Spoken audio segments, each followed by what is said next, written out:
Grab your blue and purple hair dye, Wargamers, because today our front seat review comes to you from the mountains, not the beach. Alright, I'm lying. There's a beach right over there. But hey, still, we got the mountains.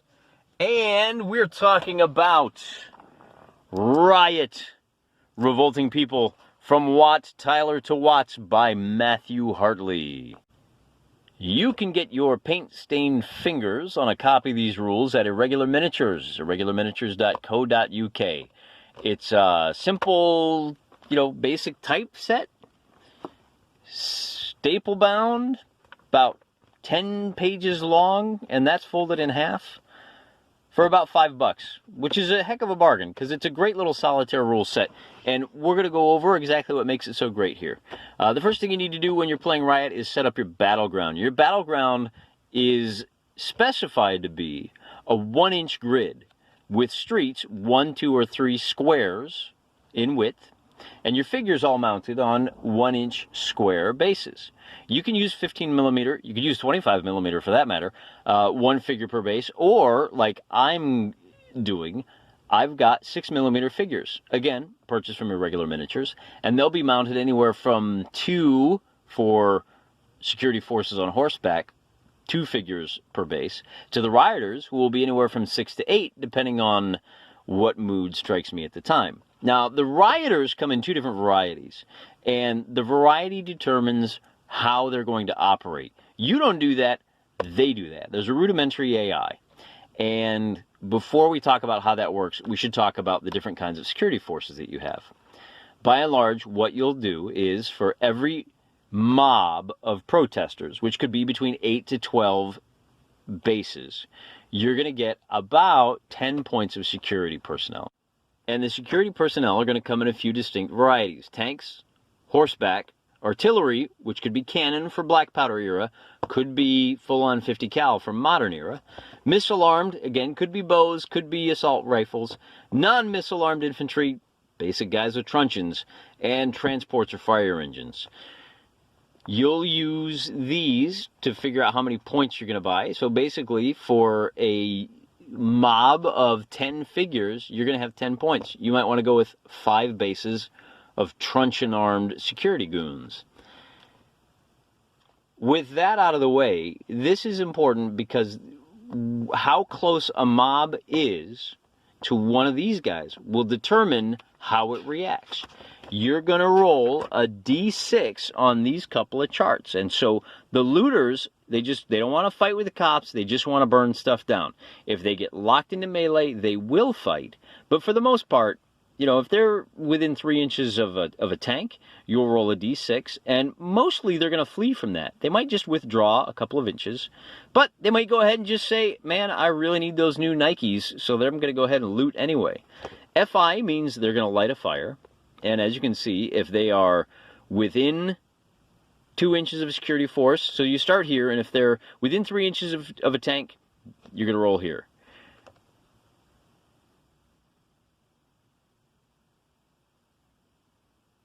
If this doesn't apply, then you look at this. Are they within 2 inches of a horse? You'll roll here. If that doesn't apply, then you'll look at artillery. Are they within 3 inches of artillery? If that doesn't, are they within 2 inches of security? If that doesn't, are they within 2 inches of security forces? So, or excuse me, further than 2 inches, in which case this is where you'll roll, where they're more likely to set fire to buildings or loot. They're not going to back away because they're far enough away they feel safe.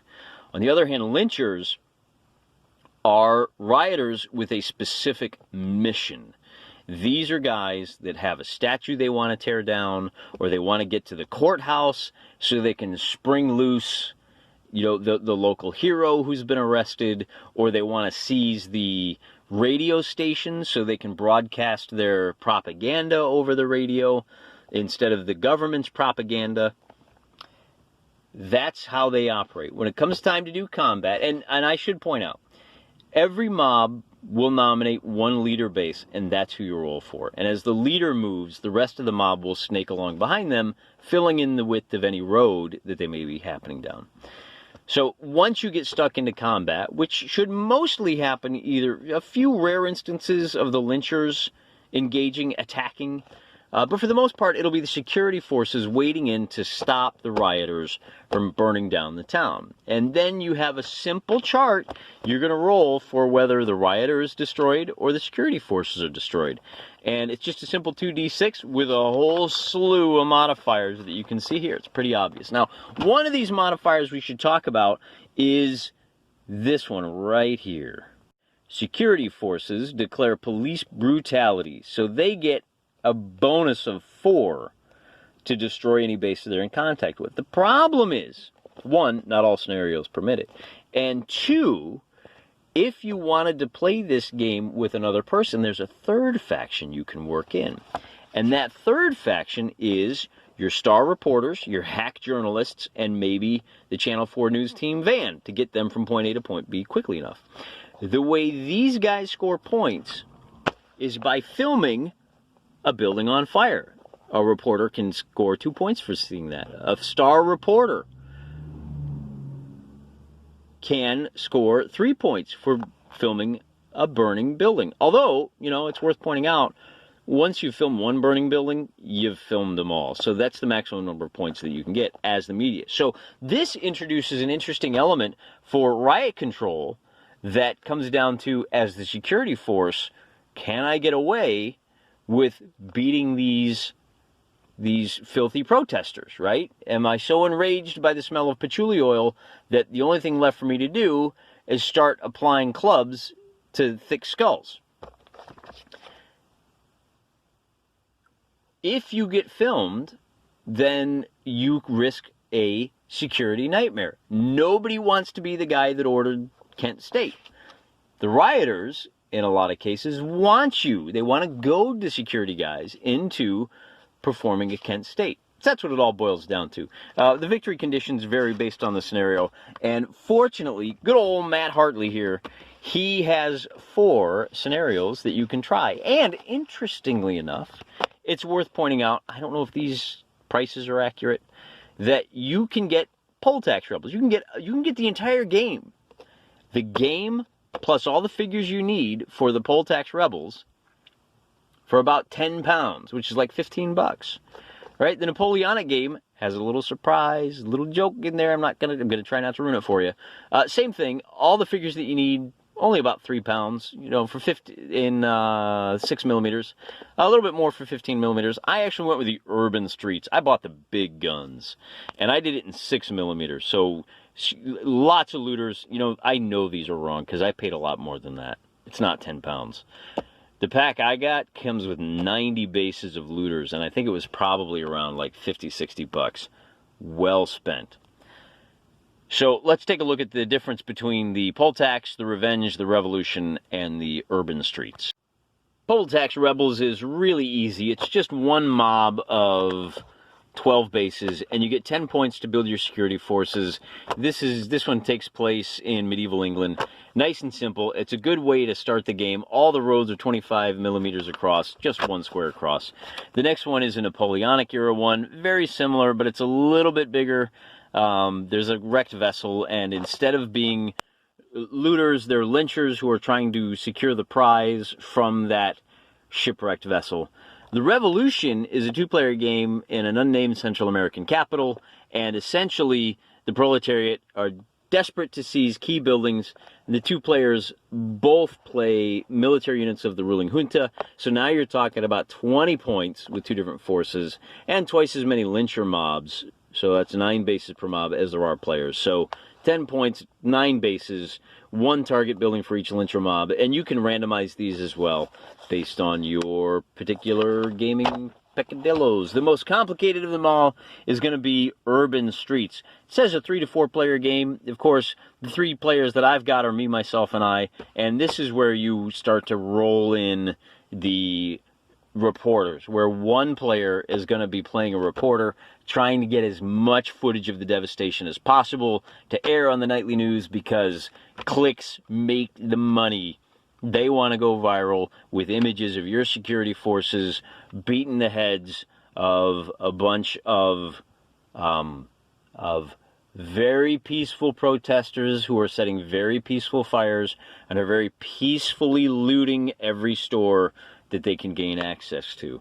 And Again, you're going to look at about the victory conditions are if there's a political disaster, is if you score, let's see, well, I don't know, I can't remember. You get the game and it'll explain it to you. Basically, don't let them film too much brutality, too many fires, too much looting, or the populace will lose confidence in you. In the meantime, the media wants the populace to lose confidence in the government. They're trying to grab as much footage as possible.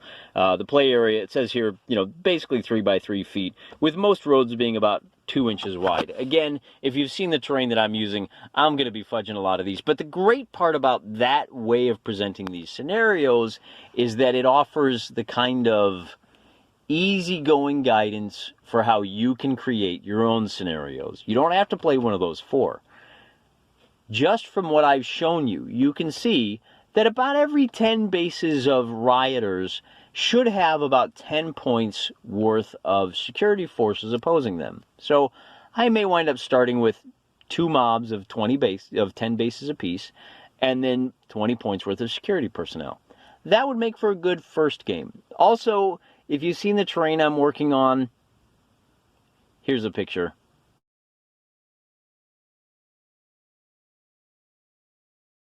You can see that I probably should have waited until I got my hands on these rules so I could build the terrain to suit, but I didn't, and so we're going to roll with it. We're not going to use the grid. We'll probably go ahead and use just a straight 360-degree movement and fudge it as best we can. We are solo wargamers.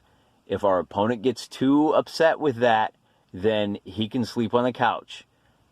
He'll survive. And that is a look at Riot, Revolting People from Watt Tyler to Watts, by our good friend Mr. Matthew Hartley, who wrote this set of rules 25 years ago, and I hope he sees this, bro, because I want Matt to know that people are still enjoying the heck out of this game 25 years later. At least, I've already enjoyed the read, and I'm really looking forward to taking these rules for a test drive, which will be coming up in a video in the not-too-distant future, and I hope you're around for the joy of wargaming when we do trash. I don't know what to call the city. If you got any suggestions for the city that our rioters are really mad about, why don't you go ahead and throw them in the comments. That'd be aces. Thanks for watching my review of Riot. God bless you. Ave Maria.